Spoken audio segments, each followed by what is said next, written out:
और अपना उद्बोधन प्रदान करने का कष्ट करें। आज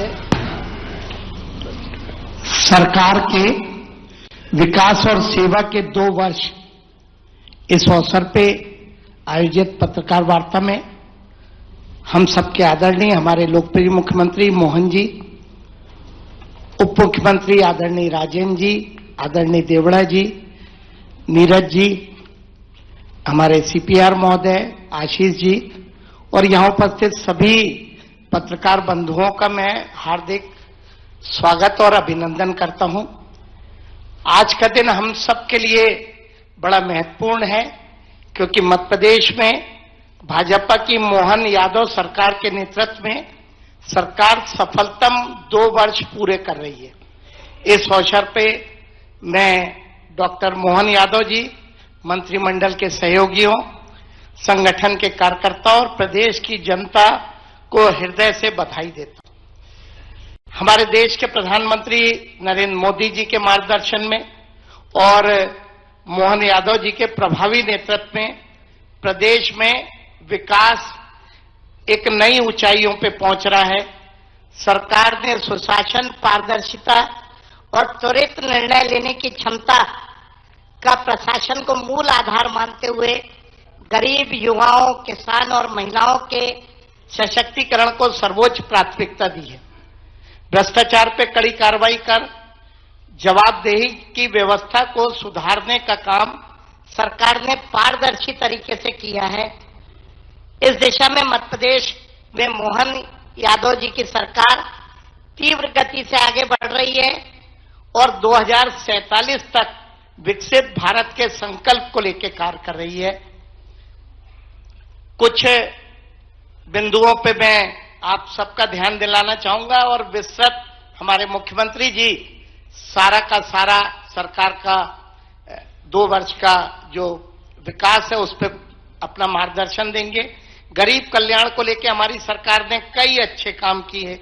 जनजाति समाज का सम्मान और उत्थान को लेकर बजट में 40,000 करोड़ की राशि का न सिर्फ प्रावधान किया बल्कि वीर योद्धाओं की प्रतिमाएं और राजा भभूत सिंह जैसे नायकों के नाम पे कैबिनेट आयोजित करके एक सामाजिक सम्मान देने का एक नया काम किया।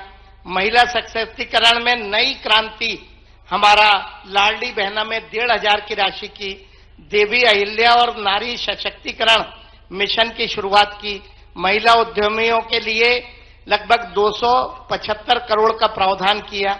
इसके अलावा युवा और रोजगार के लिए भी सरकार ने बड़े निर्णय लिए। 1 लाख सरकारी नौकरियों पे पद की भर्ती का काम किया। स्टार्टअप के 50,000 से 1.5 लाख की सहायता दी। निवेश के मामले में भी मध्य प्रदेश सरकार ने ऐतिहासिक काम किया। धार में प्रधानमंत्री मित्र में जिसमें 3 लाख रोजगार और 6 लाख उत्पादकों को कपास के लाभ मिलेगा। 18 नई नीतियां और नया निवेश सिस्टम, 32 लाख करोड़ के प्रस्ताव और 23 लाख रोजगार। धरातल पे 8.57 लाख करोड़ के निवेश और देश में तीसरा सर्वाधिक निवेश करने वाला राज्य बना।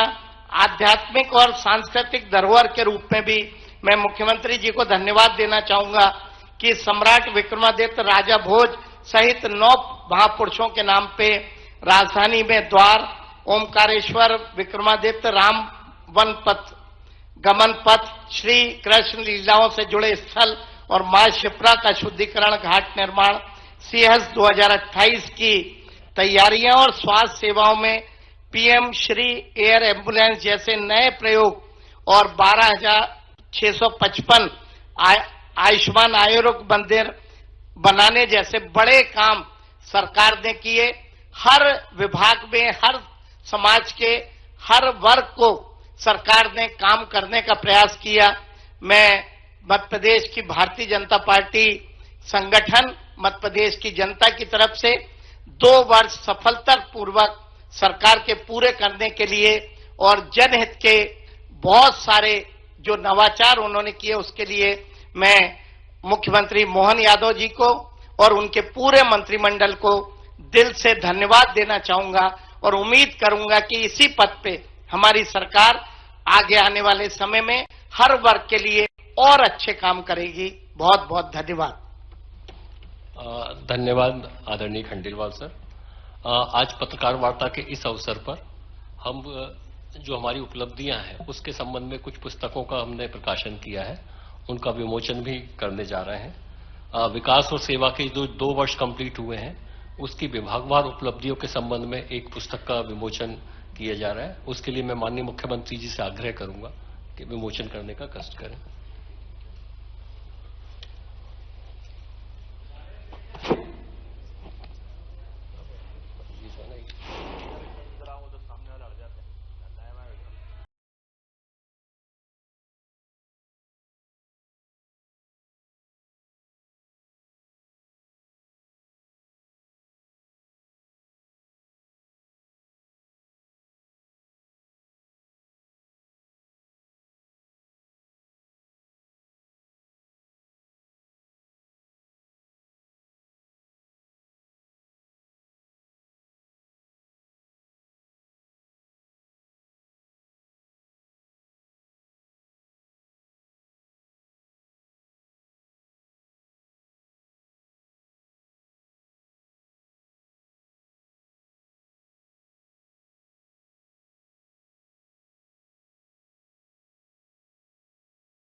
बहुत बहुत धन्यवाद।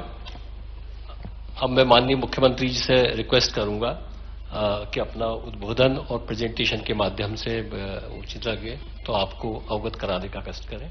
आप प्रेजेंटेशन लगा दीजिए, शिफ्ट कर दीजिए।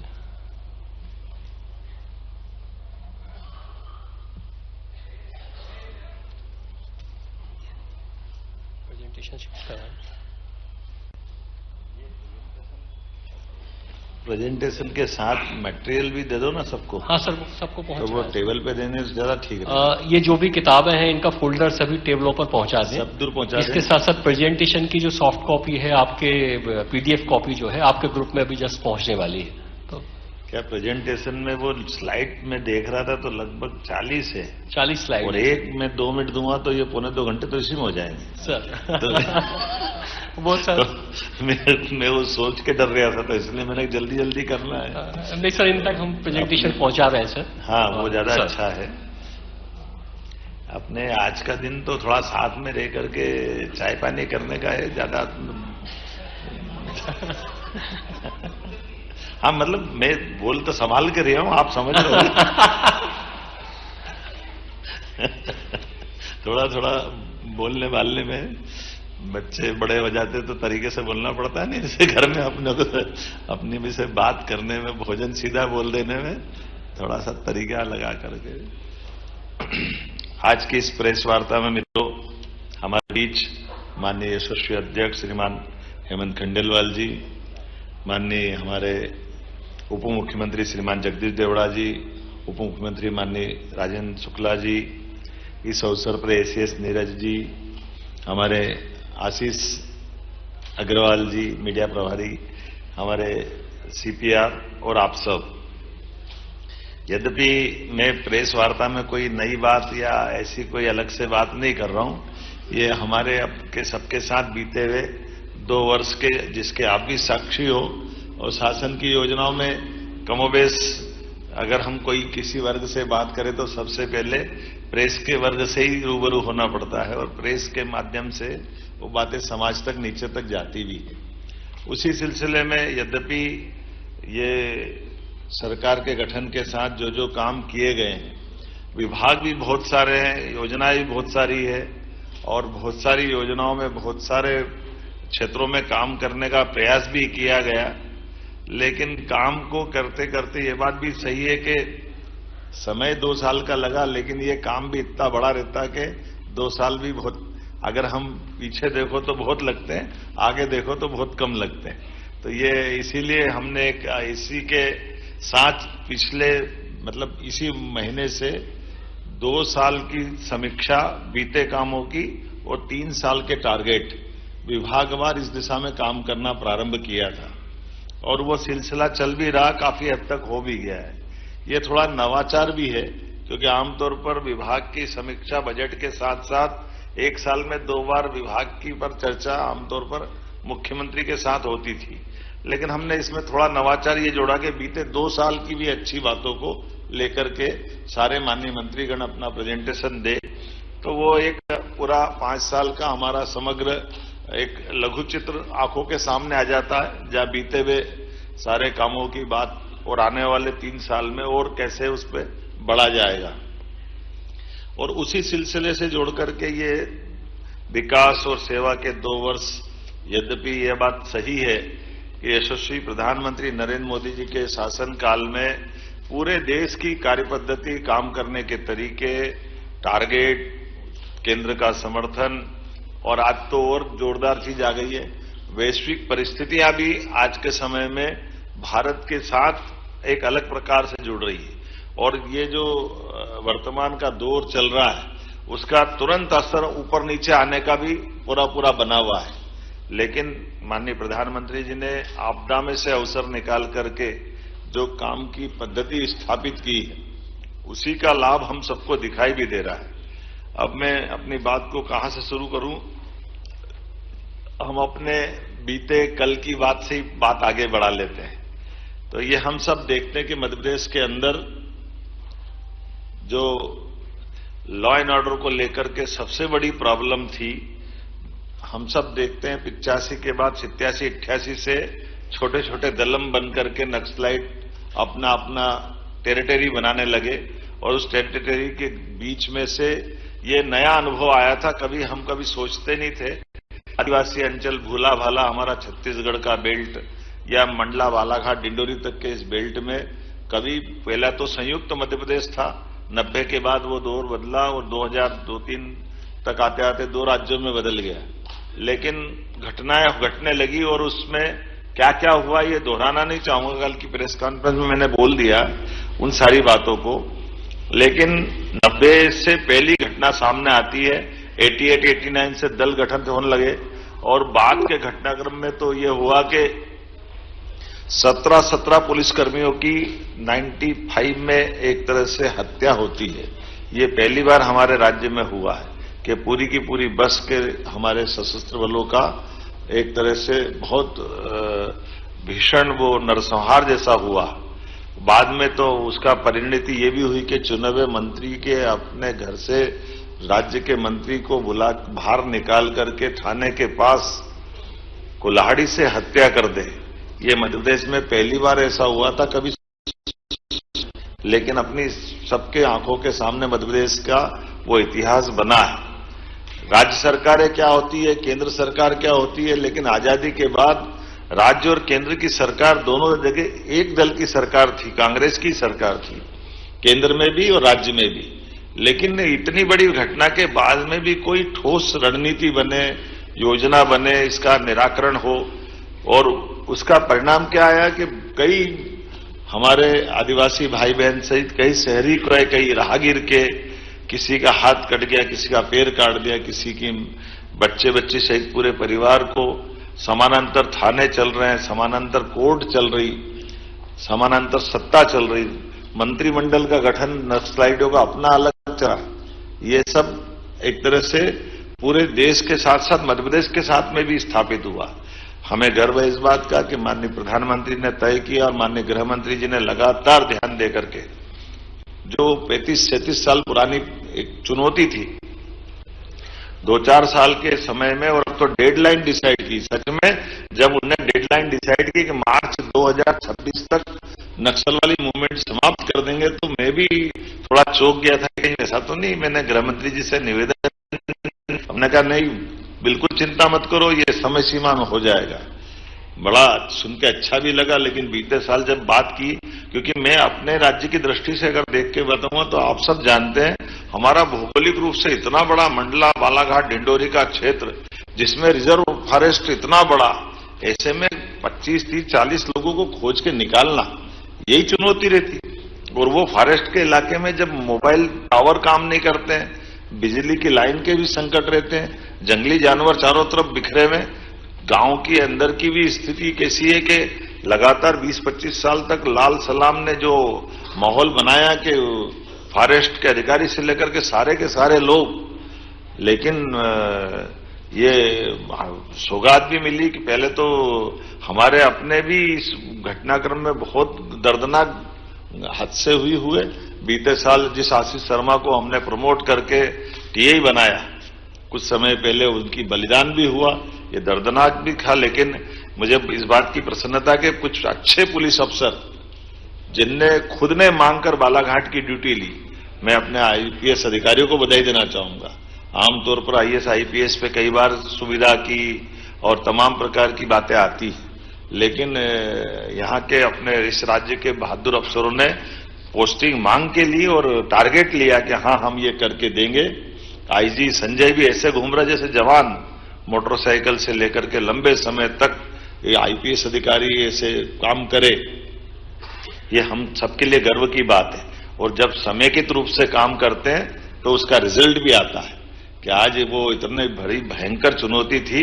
मैं मान के चलता हूं विकास के काम तो सब है ही, लेकिन एकदम सबसे बड़ा अगर कोई काम है तो ये हमारा मंडला, बालाघाट, डिंडोरी पहले तो क्रमबद्ध रूप से हमारे सारे जिले एक के बाद एक उस लाल आतंक से मुक्त होते गए, और अब जाकर कल जब जीरो की स्थिति बनी तो ये बड़े सौभाग्य की बात भी है और ये उन सबको सलाम भी है जिनने अपना बलिदान दिया। हमारे कई सारे जवानों ने, हमारे आम नागरिकों ने इसकी कीमत चुकाई। इसलिए हमने कहा कि एक साल के अंदर 10 दुर्दांत आतंकवादियों के समान या नक्सलाइटों को हमने ढेर किया मैदान में, और ये संदेश दिया कि आप अगर लड़ना चाहते हो तो हमारा पुलिस फोर्स आपसे निपटने में सक्षम है, और अगर आप सरेंडर करोगे तो पुनर्वास पॉलिसी में हम आपके लिए वो व्यवस्था कर सकते हैं।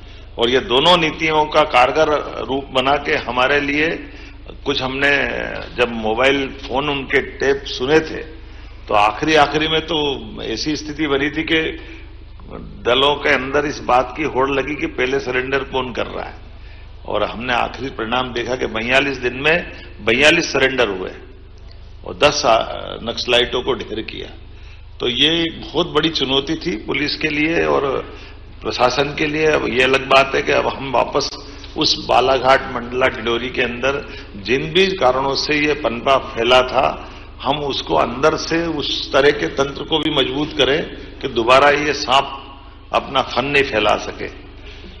मैं माननीय प्रधानमंत्री को धन्यवाद देना चाहूंगा, माननीय गृह मंत्री जी को भी, जिन्होंने हमारे मोबाइल नेटवर्क के टावर और तमाम प्रकार के इलेक्ट्रॉनिक संसाधन अच्छे से अच्छे कैसे स्थापित कर सकते हैं उसकी मदद भी की, उसका भी बड़ा लाभ मिला हमको। पुलिस की बटालियन भारत सरकार की भी मिली और राज्यों के अंदर परस्पर कोई दल की सीमा नहीं। कई जगह आंध्र में हमारी सरकार है लेकिन तेलंगाना में नहीं है, तो कोई बात नहीं, कांग्रेस की सरकार हो, किसी और दल की सरकार हो, लेकिन समान रूप से नक्सलाइटों के खिलाफ जो मूवमेंट बनाया उसका बड़ा लाभ मिला। दूसरी बात करना चाहूंगा नदी जोड़ो अभियान की। ये भी बहुत बड़ा अभियान था, असंभव जैसा था। कभी अटल जी की बात याद करें कि बुंदेलखंड में केन बेतवा नदी जोड़ो अभियान की जब बात आई थी, वाकई ये ऐसा लग रहा था कि तो क्या होगा, भगवान जाने कैसे करेंगे। लेकिन केन बेतवा नदी जोड़ो का जो लाभ मिला बहुत तेज गति से, और अब तो रोज नए नए जिले जुड़ रहे हैं। नहीं तो हम इधर कभी सोचते नहीं थे कि भोपाल, इंदौर, उज्जैन ये तो नर्मदा जी से जुड़ गए थे, लेकिन ये पर्वती कालीसिंध चंबल का कैचमेंट एरिया है। इधर नीमच, मंदसौर, चंबल तो वर्षों से थी, गांधी सागर डैम भी वर्षों से था, लेकिन नीमच, मंदसौर में सिंचाई का रकबा का माननीय गृह मंत्री जी मौजूद है। हमारा पानी, हमारी नदी, हमारा कार्यक्षेत्र, लेकिन पीकेसी योजना से अब लाभ पूरा लेंगे।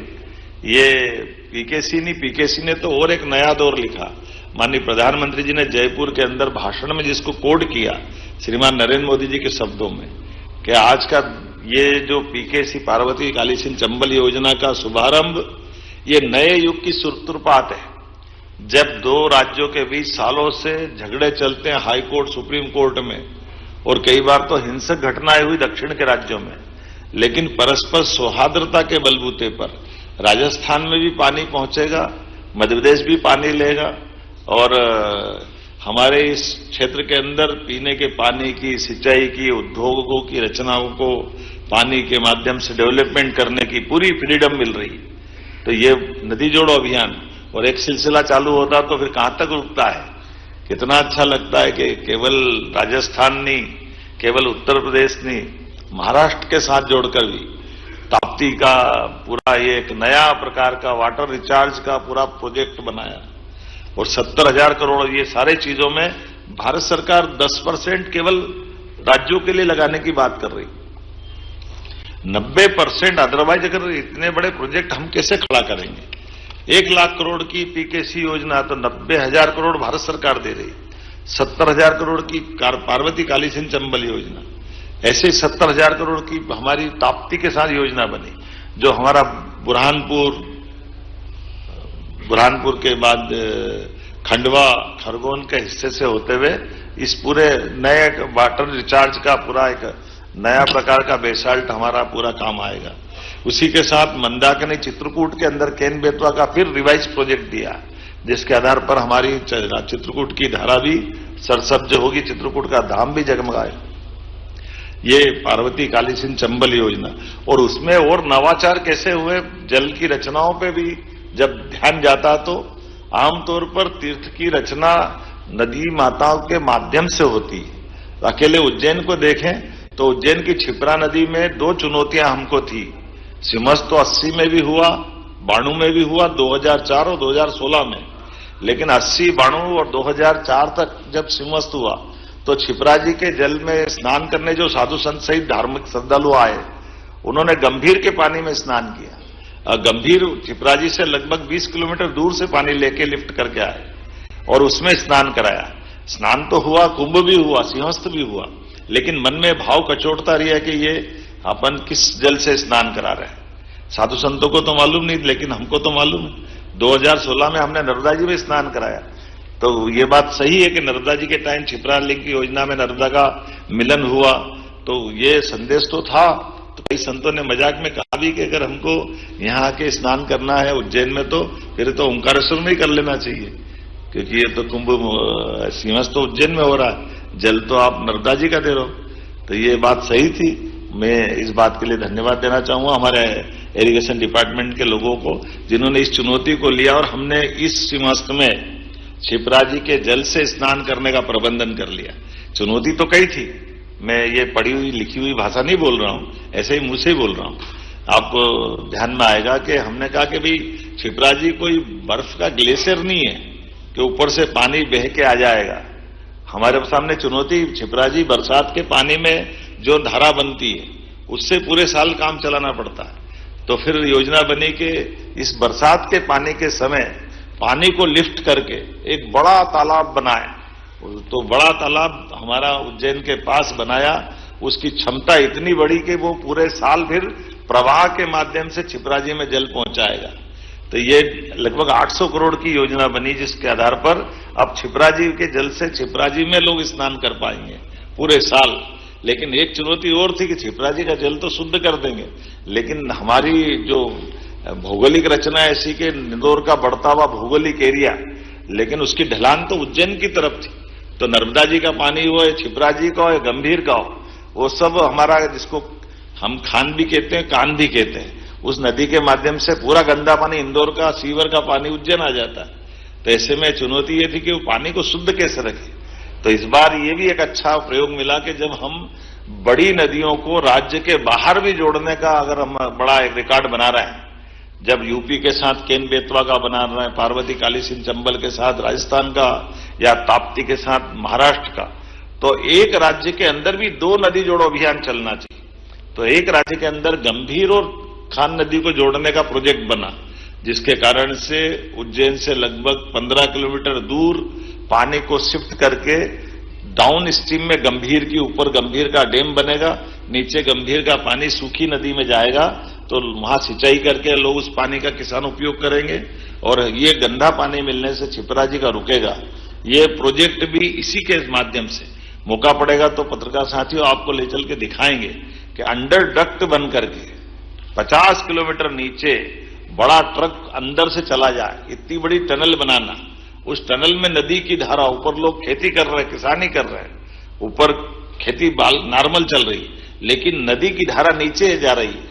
तो ये भी अपने राज्य के अंदर पहली बार ऐसा हुआ कि नदी से नदी जोड़ो अभियान में ये एकदम नीचे से ऊपर के बीच में, नीचे नदी का मूल स्रोत अलग, बीच में टनल अलग, ऊपर खेती चल रही, तो 3 मंजिल पे काम हो रहा है। ये अपना एक नया प्रयोग, लेकिन इस पे भी हमारी सरकार ने काम किया है। ऐसे एक नहीं कई प्रयोग हमने और किए। उदाहरण के लिए आपने सबने देखा होगा, यही भोपाल में जीआईएस नहीं होती थी, रीजनल इंडस्ट्री कॉन्क्लेव नहीं होती थी। उद्योग के मामले में एग्रीकल्चर ग्रोथ रेट तो हमारी बहुत अच्छी थी, लेकिन एग्रीकल्चर ग्रोथ रेट के अलावा भी हमारे राज्य के अंदर इंडस्ट्री जब तक नहीं आएगी तब तक हमारी ठोस अर्थव्यवस्था पे प्रश्न खड़ा होता था। और उस व्यवस्था पे विचार करने के बाद हमने निर्णय किया कि रीजनल इंडस्ट्री कॉन्क्लेव होना चाहिए। तो छोटे छोटे संभाग केंद्रों पर, ये मानता हूं ग्वालियर जबलपुर तो बड़े थे, भोपाल भी बड़ा था, लेकिन इंडस्ट्री कॉन्क्लेव पहली बार हुई। कई लोग आश्चर्य जब हम कर रहे थे कि बड़े बड़े उद्योगपति आकर के कहते ग्वालियर में हम पहली बार आए, जबलपुर पहली बार आए। तो जब जबलपुर ग्वालियर तो आए, लेकिन सागर और नर्मदापुरम में भी और शहडोल में तो जो हमारा इस्पात का कारखाना टीएमटी सरिया वाले ने लगाया, वो अग्रवाल जी आकर बोलते कि मैं तो बिल्कुल पास का छत्तीसगढ़ का ही हूं, लेकिन मुझे ध्यान ही नहीं गया कि शहडोल में भी हो सकता है क्या ये 3000 करोड़ का बड़ा एक इंडस्ट्री का पार्क। ऐसे निवाड़ी जैसे जगह जिले में एक बड़ा इंडस्ट्री, निवाड़ी 1.5 विधानसभा का जिला, लेकिन निवाड़ी जैसे जिले में एक 3000 करोड़ का बड़ा कारखाना इस्पात का अगर वो लगता है तो ये हमको सबको प्रेरणा भी देता है, गर्व भी होता है। और अलग अलग नेचर की सब क्षेत्रों में अब खाद का कारखाना सागर में चालू हो जाए, ये भी आश्चर्य है। और खाद भी कौन सा, जिसके लिए 12-32-16 एनपीके, यूरिया, अब ये हमारे राज्य के अंदर आज अधिकांश खाद तो हमारा झाबुआ और सागर से ही पूरा हो रहा है। केवल भारत सरकार की परमिशन चाहिए, बाकी तो अपने राज्य में ही बन रहा है। अब ये भी एक थोड़ा नया और चुनौती वाला भी है कि केवल रसिया पे डिपेंड नहीं है, हम तो हमारे राज्य में बना रहे हैं और हमारे राज्य के अंदर उद्योगपति उसको दे भी रहे। ये एक नहीं, ऐसी कई सारी सौगात है।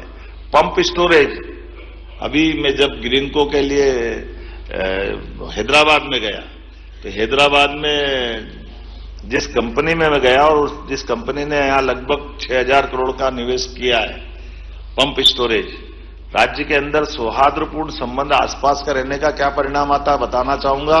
ये देश का नहीं दुनिया का सबसे बड़ा पंप स्टोरेज हाइडल पावर हमारा बना है नीमच में। गृह मंत्री जी आपने माननीय उप मुख्यमंत्री जी है, उसके अंदर उन्होंने खुद ने कहा कि ये इससे पहले हमारा दक्षिण में हैदराबाद के पास बनाया था, तो 4 साल लगे थे हमको बनाने के, और अगर ये विदेश में बनता तो ये 8-10 साल में सारी परमिशन लेके होता है। लेकिन मध्य प्रदेश में 2 साल से भी कम समय में हो गया। उसमें से मैं ही भूल गया, एक तो उन्होंने मेरे को धन्यवाद दे रहे थे, तो मैंने कहा मेरा क्या रोल है?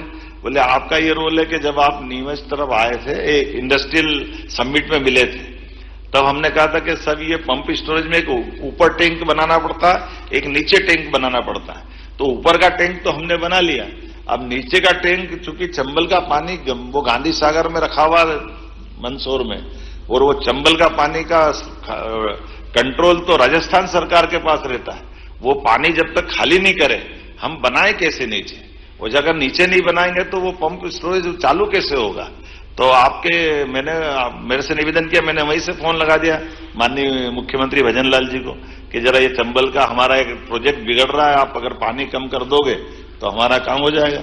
मुझे इस बात के लिए आनंद भी आया कि उन्होंने कहा भैया जब आप पीकेसी जैसी योजना के लिए 20 साल से राजस्थान मध्य प्रदेश के झगड़े खत्म करके आप हमको पानी दोगे तो ये मदद क्यों नहीं करेंगे आपकी। उन्होंने कहा चंबल में हम पानी कोटा में रोक लेंगे और आपका ये पानी का उपयोग आप कर लो, हम पानी कम कर देते।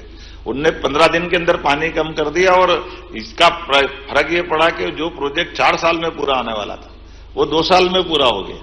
तो ये कम से कम सरकार की व्यवस्थाओं में सजगता के साथ दूरदेशी व्यवस्थाओं के आधार पर जोड़ने का कई सारी बातें मैं कर सकता हूं आपके बीच में से। ऐसी बहुत सारी बातें हैं, जैसे पीएम मित्र पार्क, ये 7 पार्क हमारे भारत सरकार के माध्यम से सालों पहले मिले थे, जिसके आधार पर कपास तो हमारे यहां होता है, लेकिन कोयम्बटूर जब गया तो उन्होंने कहा कपास, बोला आपके यहां से आता मध्य प्रदेश से। अब हमारा कॉटन, धागा भी वो बनाए, कपड़ा भी वो बनाए, कपड़े को रेडीमेड गारमेंट्स बना करके वो दुनिया भर में निर्यात करे, माल तो हमारा। तो हमने कहा ये हमारा कॉटन, हमारे यहां क्यों धागा नहीं बन रहा? तो उन्होंने बताया आपके यहां पहले चलती थी बहुत सारी इंडस्ट्रियां, मिल इंडस्ट्रियां, इंदौर, उज्जैन, रतलाम, ग्वालियर, धीरे धीरे टेक्नोलॉजी पुरानी हो गई तो बनने बंद हो गई। हमने कहा नहीं, ये तो हम वापस शुरू कराएंगे। तो पीएम मित्र पार्क, माननीय प्रधानमंत्री जी को धन्यवाद कि अपने जन्मदिवस के अवसर पर 7 पीएम मित्र पार्क में सबसे पहले हमारा पीएम मित्र पार्क का उनने न केवल भूमि पूजन किया बल्कि उसी दिन हमने भूमि आवंटन भी कर दिया। केवल इतना ही नहीं, अभी मैं आपसे आ रहा था तो आते आते भंडारी मेडिकल कॉलेज वालों का फोन आया। उनने कहा कि आपकी वो 2 साल की उपलब्धि तो मैं कल विज्ञापन छापूंगा, आप बता देना। मैंने कहा आपकी क्या बात? अरे बोले मैं आपको केवल मेरी साइक्लोट्रॉन की जो इंडस्ट्री के बारे में आपको बताना चाह रहा हूं, जो विक्रम उद्योगपुरी में हमने लगाई। बोले जर्मन के आधार पर, जर्मन के विद्वान और वैज्ञानिक और वहां के सारे लोगों के साइक्लोट्रॉन की इंडस्ट्री के लिए हमको जमीन 2 दिन में तो जमीन मिल गई, 10 दिन के अंदर हाईटेंशन लाइन बिजली विभाग ने खड़ी कर दी। और हमारे पास जो जर्मन के वैज्ञानिक और लेबर लाए थे, जिनके भरोसे से वो हमको उत्पादन करना था, बोले वो आबोहवा इतनी अच्छी लगी और इतना सरलता से काम हो गया कि वो गए ही नहीं और अभी साल भी पूरा नहीं और हमने वो उत्पादन चालू कर दिया। तो अब हमारे देश को साइक्लोट्रॉन का बहुत बड़ा लाभ अपने इस इंडस्ट्री डिपार्टमेंट से मिल गया कि आज वो जो दवाई उनकी है, उनका कहना वो दवाई 10 गुना सस्ती है, आज वो पूरे देश में उपलब्ध कराएंगे। उसकी अपनी एक शर्त रहती है कि वो 8 या 10 घंटे में उपयोग करे, इसलिए वो अब देश में मध्य प्रदेश मध्य में है तो यहां से ट्रांसपोर्टेशन बहुत सरल पड़ेगा, अदरवाइज वो फिर खराब हो जाती। तो वो जो चीज 2 रुपए की है वो 2 पैसे की भी किसी काम की नहीं रहती। तो ये उनका कहना कि ये भौगोलिक दृष्टि से भी, ज्ञान की दृष्टि से भी, अपने 55 हमारे पीएम एक्सीलेंस कॉलेज नई शिक्षा नीति के बलबूते पे लगना, ये भी घोर आश्चर्य की बात। कहा 1956 से लेकर 2002-3 तक 5 मेडिकल कॉलेज थे, लेकिन आज मेडिकल कॉलेजों की एक तरह से श्रृंखला बन गई, लंबी लाइन बन गई मेडिकल कॉलेज में। और मेडिकल कॉलेज में भी प्रयोग कैसा, पूरे देश में ये भी नवाचार हुआ कि अब हम केवल मेडिकल कॉलेज के लिए हॉस्पिटल देंगे। मेडिकल कॉलेज का हॉस्पिटल जो हमारा ऑलरेडी हॉस्पिटल है, मेडिकल कॉलेज की बेस वो रहेगा। तो मेडिकल कॉलेज के लिए किसी को मेडिकल कॉलेज बनाना तो वो अपनी बिल्डिंग बनाए, अपने सारी प्रोसेस कर ले। 300 बेड का हमारा हॉस्पिटल 10 साल तक हम उसको देंगे। 10 साल बाद वो डॉक्टर, दवाई, सारा पैरामेडिकल स्टाफ, अर्थात अपन अगर सरल भाषा में बोलो, हमारा हॉस्पिटल तो चल ही रहा है, हम क्या करें उसमें। चलता हॉस्पिटल प्रैक्टिकल के लिए उनको दे दिया, जब उनका वो 700 बेड का बन जाएगा तो हमारा हॉस्पिटल हम वापस ले लेंगे, हमको क्या फर्क पड़ेगा। लेकिन वहां एक मेडिकल कॉलेज खड़ा हो जाएगा। इस कारण से पूरी दुनिया में ऐसा होता था, हमने नया नहीं किया, लेकिन ये प्रयोग देश में सबसे पहले हमने किया कि हमारे पैसे कितने बचे। इसलिए मेडिकल कॉलेज के लिए मेडिकल एजुकेशन अलग मंत्रालय और मेडिकल का मंत्रालय अलग, तो हमने ये दोनों को मिलाकर एक किया। ऐसे लगातार एक के बाद एक सभी क्षेत्रों में जो हो सकता है, जितने प्रकार से है। आज अपन इंदौर की हुकुमचंद मिल का आपको उदाहरण मालूम, प्रधानमंत्री जी के माध्यम से हुकुमचंद मिल की लैंड पूरी केवल 300-400 करोड़ रुपए के चक्कर में 30 साल से 7,000 मजदूर में से 2,000 लोग उम्मीद में मर गए कि हमको 2 लाख मिलेंगे, 4 लाख मिलेंगे, लेकिन कोर्ट में निराकरण नहीं हो रहा था। हमने कहा ये सरकार पैसा दे देगी तो सारे मजदूरों का भला हो गया। और आज वो हाउसिंग बोर्ड के माध्यम से, नगर निगम के माध्यम से 200-300 करोड़ देने के बाद लगभग 70-80 हजार करोड़ का प्रोजेक्ट बनेगा। ये जो बड़ा प्रोजेक्ट बनेगा, इसमें ये केवल अपने 2 विभाग हैं, एक इंडस्ट्री डिपार्टमेंट एक हमारा लोकल एडमिनिस्ट्रेशन के माध्यम से हाउसिंग बोर्ड, प्राधिकरण या जो भी कोई विभाग होगा, तो जमीन के प्रॉपर उपयोग करते हुए विकास की दृष्टि से। अन्यथा सांप बिच्छू घूम रहे हैं, जंगल बना हुआ है, मुकदमा चल रहा है, चलने दो। जैसे उसी प्रकार से जैसा हमारा ये भोपाल का कचरा 40 साल से सड़ रहा था यहीं पे भोपाल में, जब भी गूगल खोलो भोपाल को पूछो तो एक बच्चा मरा, आंख खुली, उसको दिखता था भूत जैसा, क्या करूं उसको। ये भोपाल की पहचान बनी थी, लेकिन आज भोपाल की पहचान उससे बदल के जीआईएस भोपाल में हो रहा है, विकास हो रहा है। घटना हो गई, परमात्मा करे कोई ऐसी घटना नहीं होना चाहिए, लेकिन घटना के बाद वो कचरा कब तक पड़ा रहना चाहिए। Court, high court, supreme court सब हो रहा है, तो उसका निष्पादन प्रॉपर कराया, और निष्पादन कराने के बाद आज जो हमको करना वो करेंगे, लेकिन इन पुरानी समस्या से निपटना तो हमको पड़ेगा ही सही। शहरीकरण के आधार पर 2 मेट्रोपॉलिटन अथॉरिटी, हमारा भोपाल भी बढ़े, केवल शहर के अंदर ही क्यों बढ़े, लंबा प्लान करना पड़ेगा। आज हैदराबाद था राजधानी जब था आंध्र का, आज अमरावती खड़ी करके उन्होंने अपने आप में एक बड़ी कैपिटल बनाने का प्लान कर लिया। ये वो आदर्श उदाहरण है। माननीय प्रधानमंत्री जी के नेतृत्व में राष्ट्रपति निवास, प्रधानमंत्री निवास, नई पूरी पार्लियामेंट दिल्ली के अंदर बनके तैयार हो गई। तो ये जो नया निर्माण करते हुए भी हम चीजें खड़ी कर सकते हैं, ये आदर्श उदाहरण है। तो इंदौर उज्जैन मेट्रोपॉलिटन, भोपाल मेट्रोपॉलिटन, केवल भोपाल नहीं तो बगल का नर्मदापुरम, रायसेन, सीहोर, विदिशा, ये 5 को जोड़ के इधर आष्टा तक का, उधर से 4-5 जिलों का मिलाकर हमारा दूसरा मेट्रोपॉलिटन, ये दोनों को जोड़ करके ये बड़ी विकास की संभावना भी है। और लंबा प्लान करते हुए लगभग डेवलपमेंट के लिए 10-20 किलोमीटर नहीं, अकेले इंदौर उज्जैन मेट्रोपॉलिटन की बात करेंगे तो 11,000 करोड़, 11,000 किलोमीटर से ज्यादा पूरा सराउंडिंग एरिया बनेगा। और मूल रूप से डेवलपमेंट के लिए अगर बात करें तो बड़ा हमारा आकर्षण बनता औद्योगिक क्षेत्र से। जब औद्योगिक क्षेत्र नागदा बन गया तो नागदा के बाद में तो आवासीय और कमर्शियल हो गई सही, पीथमपुर बन गया तो पीथमपुर के बाद रहने के लिए भी और कमर्शियल चाहिए गई सही, देवास का है, मक्सी का है। तो हमने बेस बदल दिया कि हमारी औद्योगिक केंद्र बेस बनेंगे, उसके बाद रेसिडेंशियल, कमर्शियल, पीएसपी के बाकी प्रोजेक्ट आते जाएंगे, और आने आज नहीं तो कल तक आगे तक जाएगा। इसी का परिणाम है कि इसी की बाकी कनेक्टिविटी, ग्रीन बेल्ट हमारा खास करके जो एक्सप्रेस हाईवे है, ग्रीनफील्ड हाईवे, 4 लेन, 6 लेन, एयरपोर्ट के साथ एविएशन पॉलिसी में हमारी इंटर स्टेट और इंट्रा स्टेट ये एविएशन के प्रोजेक्ट अपने सबके सामने चल रहे हैं। ये उत्तराखंड में चलते थे 4 धाम के लिए, केदारनाथ, बद्रीनाथ, गंगोत्री, जमुनोत्री, अब तो उज्जैन ओंकारेश्वर क्यों नहीं हो सकते, वो शानदार चल रहा अपना, क्या फर्क पड़ गया। ऐसे एयरपोर्ट अपने 7 से 9 तो हो गए और 10वां तैयार हो रहे, 10वां भी चालू हो गया।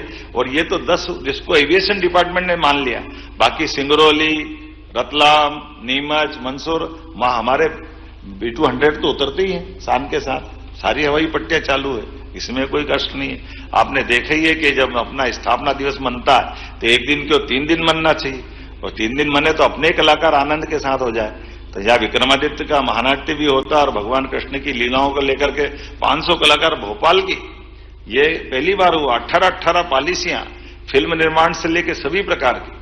अभी बुंदेलखंड के अंदर राजगढ़ पैलेस में गए, अपन इतना गजब का स्थान है, ऐसा लगेगा कि कहां पूरे देश में नहीं मिलेगा।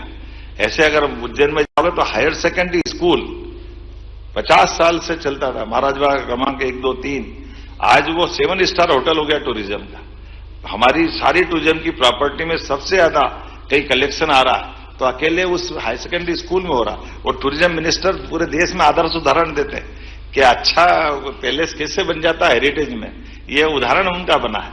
कहने के लिए तो बहुत सारी बातें हैं, लेकिन आज जब मैं आपसे बात कर रहा हूं तो ये सारा मैटर तो आपके पास पहुंच ही गया है, और अब मैं बोलूं क्या, जितना तो आप मेरे से ज्यादा समझते हो और बोलते रहते हो, ये सारी बातें आप करते रहते हो। बोलने के लिए बहुत सारी बातें बोल सकता हूं, लेकिन जिस प्रकार से समय बदला है और समय के साथ ऊर्जा के क्षेत्र में पूरे देश में सबसे सस्ती बिजली अगर कोई दे रहा है तो अपना राज्य दे रहा है। बिजली में भी ऐसे ऐसे नए प्रयोग हुए कि जिसके आधार पर बिजली के लिए सारे लोग भौचक के देख रहे हैं कि हो क्या रहा मध्य प्रदेश।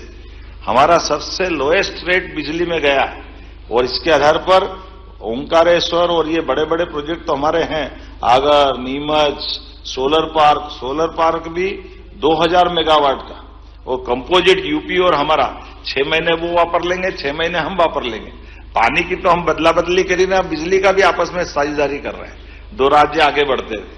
तो ये जो हमारा जो मुरैना का जो बीहड़ का जंगल है, इसका बेहतर से बेहतर उपयोग कैसे कर सकते हैं। आज ये बदलते दौर में हमारी आने वाले समय के टारगेट भी बड़े हैं, लेकिन अभी बात नहीं करूंगा, बीते समय की बात करूंगा जब हमने अपने नामांतरण की नई पद्धति लगाई। ये भी पूरे देश में रेवेन्यू के लिए नई चीज हो गई। लगभग 1 करोड़ प्रकरणों का निराकरण कराया। और ई नामांतरण, जैसे आप रजिस्ट्री कराओगे आपका प्रोसेस परबारे चालू हो जाएगी। पटवारी गिरदावर के पास चक्कर खाने की जरूरत नहीं। बंटवारा, नामांतरण, राजस्व ऑनलाइन निराकरण करने के लिए साइबर तहसील के आधार पर भारत सरकार ने पहला पुरस्कार मध्य प्रदेश को दिया। 19 धार्मिक नगरियों में शराबबंदी, ये हमने अपने धार्मिक नगरियों के प्रति ये जो प्रतिबद्धता बताई, विभिन्न लोक बना करके नर्मदा परिक्रमा के लिए, परिक्रमा वासियों के लिए शेड बनाना, घाट बनाना, सभी प्रकार की सुविधा जुटाना।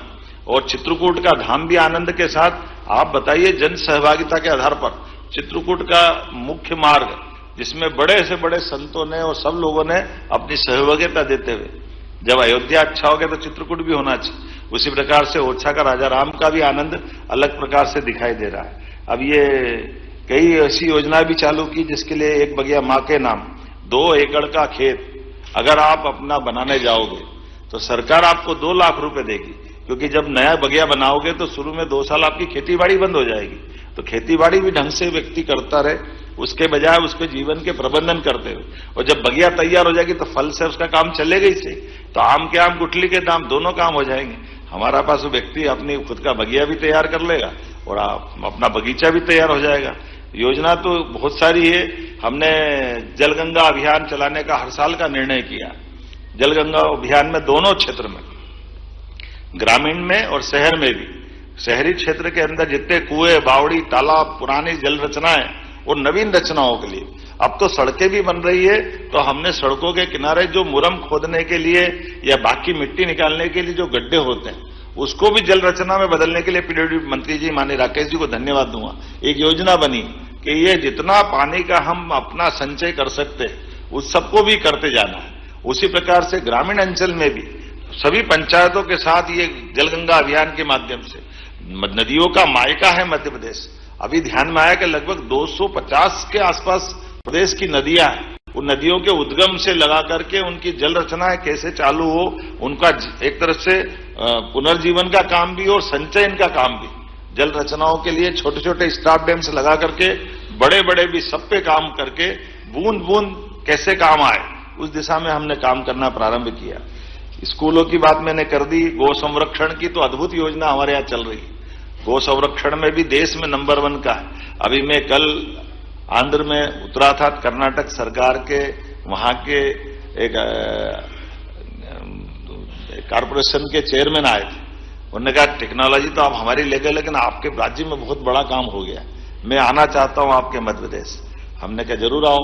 ये खास करके हमारा ये जो वेस्ट से एनर्जी बनाने वाले प्रोजेक्ट चल रहे हैं, और ये जो पराली जलाने वाले जो प्रोजेक्ट जगह जगह, तो इतना अच्छा प्रोजेक्ट चल रहा है कि हमारे यहाँ अब धान का हो, गेहूं का हो, ये जो वेस्ट जितना निकलता है उससे बिजली उत्पादन, गैस उत्पादन, इसके प्रोजेक्ट भी खड़े हो रहे हैं। और गौ संरक्षण को लेकर के घर घर दूध उत्पादन बढ़े, 9% से 20% के टारगेट पे हम चल रहे हैं। भारत सरकार के माध्यम से हमने गुजरात के उस अमूल वाले प्रोजेक्ट के साथ अपने ब्रांड सांची को बरकरार रखते हुए इस दिशा में आगे बढ़े कि 3 साल बाद 20% तक दूध उत्पादन करेंगे।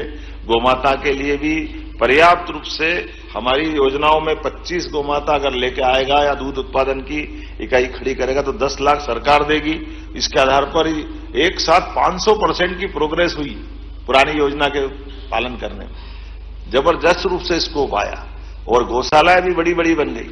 नगर निगम के अंदर ये खिड़क की कल्पना खत्म करते हुए हमने गौशालाओं के लिए संधारण के लिए भी 20 के बजाय 40 रुपए प्रति गोमाता, और उससे बड़ी 20 अलग से गौशालाएं जो 5,000 से लेकर 10,000, 20,000 की गौ माता के साथ। और पूरे देश के लोग अब आ रहे हैं, क्योंकि प्राकृतिक खाद से लेकर कई सारी संभावना है। तो बड़ी बड़ी गौशाला उसको हम अपने उनके लिए 30% वो दूध उत्पादन भी कर सकेंगे। वो गौमाता को रखने के साथ हम जो अनुदान देते हैं वो अनुदान भी उनको देंगे। 125 एकड़ भूमि भी देने वाले। एक तरह से ये ठोस निर्णय कर रहे हैं जिसके बलबूते पर बड़े पैमाने पर देश भर के लोग आकर्षित हो रहे हैं। तो ये गोमूत्र से, गोबर से, बाकी चीजों से वो अपने इस गौशाला को कैसे सफल सक्षम बनाए, इसका आदर्श मॉडल हमारा बीच बना है। ऐसे ही अपनी शिक्षा के क्षेत्र में खास करके हमारे इंजीनियरिंग कॉलेज के कैंपस के अंदर आईटी पार्क बनाने का निर्णय पहली बार हुआ। बच्चा वहीं पढ़े, वहीं रोजगार भी मिल जाए। और आईटी के साथ नई technology deep tech research park भी ला रहे हैं, साइंस सिटी भी बना रहे हैं, ऑब्जर्वेटरी भी खोल रहे हैं। और भविष्य में तैयार तो ये भी है कि हमारी सब प्रकार की नवीन पॉलिसियों के बलबूते पर भविष्य में रिसर्च का भी ये मध्य प्रदेश बड़ा केंद्र बने। इसलिए स्टार्टअप से लेकर 18 पॉलिसियों में हमने सब चीज जोड़ने का प्रयास किया। ऊर्जा की बात मैंने कर दी, सिंचाई की कर दी, आधुनिक विकास की कर दी, बदलती ग्रामीण अर्थव्यवस्था की कर दी, पीएम विकास खासकर के गांवों के अंदर वृंदावन गांवों की बात मैंने आपके सामने की है। अधोसंरचनाओं को लेकर के भी हमारे बीच ई बस भी भविष्य में हम प्रारंभ करने वाले हैं, जो कि हमारी पुरानी कठिनाई थी जब हमने कई प्रकार से दूसरी रचना खड़ी करी। गरीब उत्थान के लिए भी सरकार के माध्यम से आपको केवल जानकारी के लिए बताना चाहूंगा, हमने बजट को भी 5 साल में डबल करने का जो टारगेट लिया है। 11,000 रुपये प्रति व्यक्ति आई थी 2002-03 तक। जब हमारी सरकार बनी तो 1,42,000 रुपया आई प्रति व्यक्ति हुई। आज की स्थिति में 1,54,000 रुपये प्रति व्यक्ति 2 साल के अंदर हमने ये आई बढ़ाई है। ये उसी प्रकार से जिस प्रकार से हमने गेहूं से लगा करके सभी राशियों में एक एक करके जो बोनस की बात कही थी हमारे संकल्प पत्रों की पूर्ति में कि हाँ हम 2700 रुपये क्विंटल तक गेहूं का दाम करा देंगे, तो आज की स्थिति में 2585 तो उनका हुआ। गए साल ही हमने 2600 रुपये क्विंटल गेहूं खरीदना प्रारंभ कर दिया था। भावांतर योजना का लाभ तो आपके सबके सामने है। भावांतर पे कितने सारे प्रश्न हुए थे, लेकिन प्रति क्विंटल 500 रुपये के आसपास भाव भी भारत सरकार ने बढ़ाया और हमने किसानों को वो दाम दिलाने के लिए वो प्रबंधन किए कि भावांतर से लेकर के सभी क्षेत्रों में सरकार समान रूप से भुगतान भी करती जाएगी। 1,000 रुपया प्रति व्यक्ति प्रति बहन लाडली बहना योजना से प्रारंभ हुई योजना, जो 2023 जून से प्रारंभ हुई थी। दिसंबर में हमारी सरकार बन गई तो 2024 में हमने 250 रुपये बढ़ाए, 2025 में 250 बढ़ाए, आज की स्थिति में 1,500 रुपये प्रति लाडली बहना, जिसके आधार पर लगभग 1,850 रुपये पर महीने हम निर्बाध गति से दे रहे हैं। ये हमारी सरकार की गति है। उम्मीद कर रहे हैं कि हम आने वाले समय में इस योजना के बलबूते पर नारी सशक्तिकरण की इस महती योजना में और बड़ी भूमिका अदा करेंगे, जिसके आधार पर जो हमारा कमिटमेंट है वो हम सब पूरा करते जाएंगे। बोलने के लिए तो बहुत कुछ है, मैं बहुत देर तक बोल सकता हूं, लेकिन मुझे लगता है आप भी थक गए होंगे। टूरिज्म के कई सारी चीजें ऐसी है, चाय पानी भी पिला नहीं रहो तुम, बहुत देर हो गई, जरा कुछ खिला पिलाओ भाई, जरा बात भी कर लें। ये तो अपनी कहानी तो चलती रहेगी। मुझे लगता है कि आपसे बात करूं, कभी मैं इधर देख रहा था, कभी इधर देख रहा था कि पत्रकार वार्ता भी चल रही है, पर हमारी चर्चा भी चल रही है। मैं आप सबका पुनः वंदन करता हूं, अभिनंदन करता हूं। और ये मैटर के अलावा भी कोई बातचीत होगी तो आपसे जरूर सुनेंगे। मुझे लगता है कि सीपीआर साहब आपकी भूमिका चालू हो जाना चाहिए। Thank you sir, thank you very much sir. कुछ जो स्लिप्स आई हैं उसके आधार पर मैं आमंत्रित कर रहा हूं। ये वरीयता या उसके हिसाब से नहीं है, जिस हिसाब से आया है उस हिसाब से मैं नाम लेता जा रहा हूँ। हरी भूमि से श्री हरि अग्रहरि जी, माइक पहुंचाइए। पीछे है पंकज जी, पीछे हो।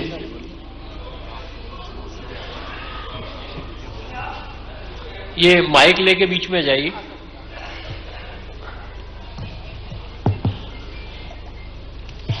मेरा एक सीएम साहब से एक सवाल है कि आपने नक्सलियों के खिलाफ अभियान चला करके एक सफाया कर दिया, अब कौन सा सफाया करने वाले हैं या कौन सा अभियान चला? काय का चाहिए? नहीं, करने के लिए तो बहुत कुछ है, कहने के लिए बहुत कुछ है। आप बताया, आप अपने से बताया तो ज्यादा अच्छा रहेगा। देखो, हम वहां पे जो विश्वास रुका हुआ था, विकास रुका हुआ था, उसका सफाया करेंगे और विकास का कारवा ले जाएंगे। Thank you. श्री गिरीश उपाध्याय, स्वदेश भोपाल। कहाँ है उपाध्याय जी? उधर है। हाथ खड़ा कर देना, पता ही नहीं चल रहा है इतनी भीड़ में। ये माइक और ले आइए भाई। हाँ, अच्छा। नमस्कार। नमस्कार। ये आपने नक्सली वाला तो जिक्र किया, लेकिन इसके एक समस्या समाप्त हो रही है और एक दूसरी समस्या से मध्य प्रदेश गिरफ्त में आता जा रहा है, जो नशे के कारोबार वाली है।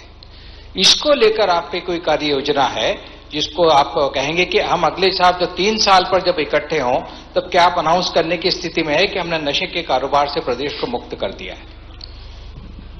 नशे के कारोबार से तो समाज को सामूहिक रूप से इसमें निपटना पड़ेगा, लेकिन जैसे मैंने आपको बातचीत में बताया कि 19 स्थानों पर हमने शराब की दुकानें बंदी की है और क्रमशः ये जिस प्रकार से माहौल बनेगा, हम सब चाहेंगे कि नशे के प्रत्येक व्यापार पर हमारी कड़ाई रहे, हमारा बंदी रहे, लेकिन समाज की जागृति और सामाजिक संगठनों की भूमिका भी बड़ी रहने वाली है। आपके सबके सहयोग से निश्चित रूप से हम उम्मीद करेंगे कि 3 साल में इस पर कंट्रोल करें। श्री शरद द्विवेदी जी, बंसल न्यूज।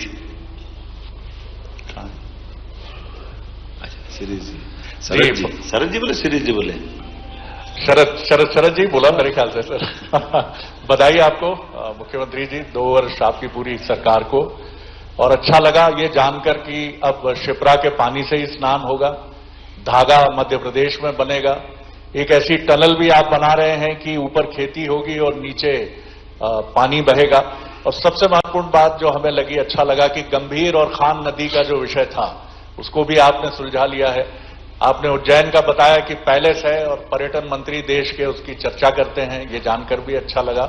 और भी कई प्रोजेक्ट्स हैं आप रीजनल लेवल पर ले गए हैं।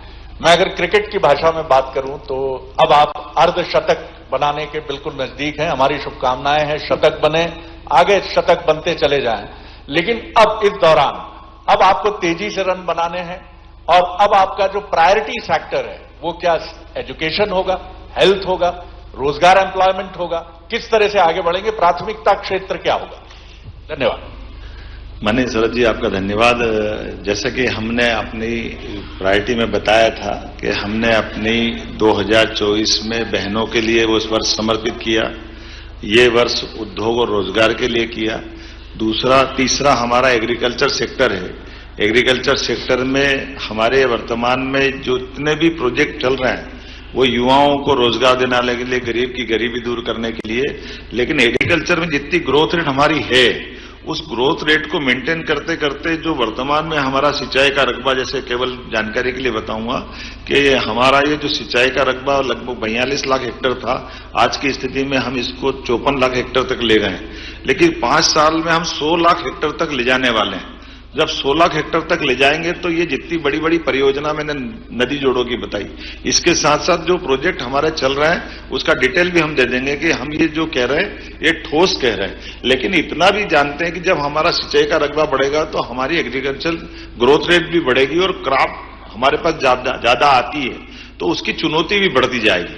तो हमारी क्रॉप की प्रोसेसिंग यही हो जाए, हमारे किसानों को उसका दाम सही मिल जाए, उसमें कोई कठिनाई नहीं आए, इसलिए इस दिशा में हम लगातार काम कर रहे हैं। और ये एक बड़ा टारगेट है, जब हम अपने किसानों की समृद्धि के लिए तीनों तरह से काम करेंगे, वो बागवानी के क्षेत्र में जाए, वो वार्षिक खेती उत्पादन में काम करे, सब्जी बाकी चीजों में, लेकिन मसाले की खेती भी करे, आयुर्वेदिक खेती भी करे।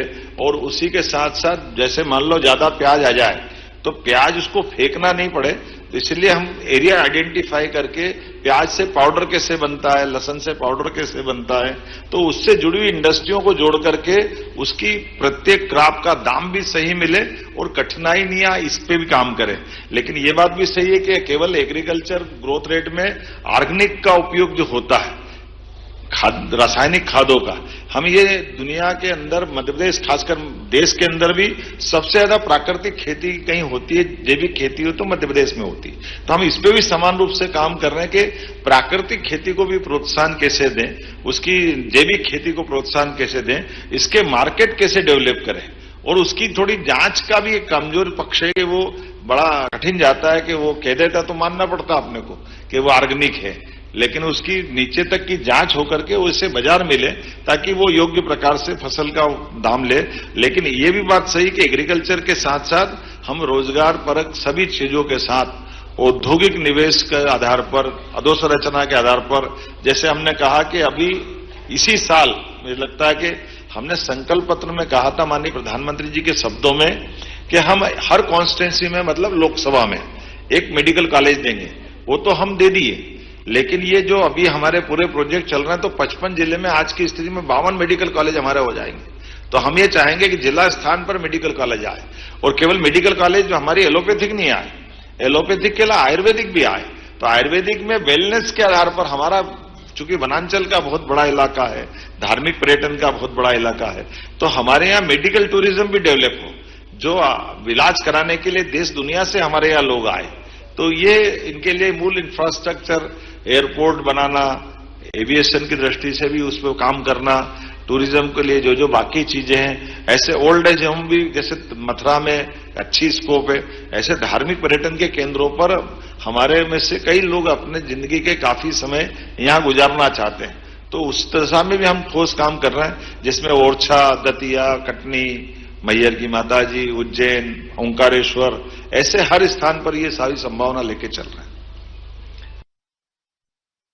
ने कहा कि भाई ये जो हमारे परंपरागत कोर्स नहीं चलना चाहिए, परंपरागत तो चले, लेकिन परंपरागत के बजाय जिसमें अभी मैं जब गया था हैदराबाद, तो हमने कहा कि ये एग्रीकल्चर बेस्ड जितने कोर्स हैं नई टेक्नोलॉजी के, वो भी हमारे यहाँ खुलना चाहिए। तो अधिकतम नए से नए कोर्स खोल करके हमारी बौद्धिक क्षमता वाले लोग यहीं रुके, उनको रोजगार मिले, उनको बाकी अनुकूलता मिले, इस पर काम करें।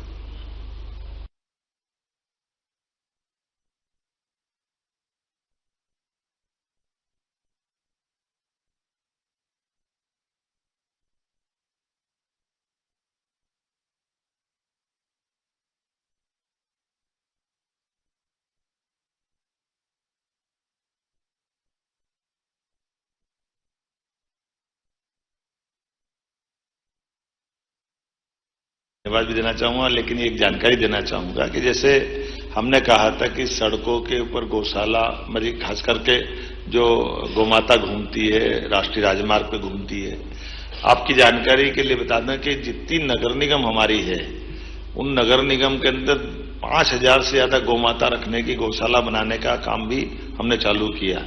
उसके कुछ आंकड़े भी देना चाहूंगा कि 9000 गौमाताएं आज हमारी लाल टिपारा गौशाला ग्वालियर में है।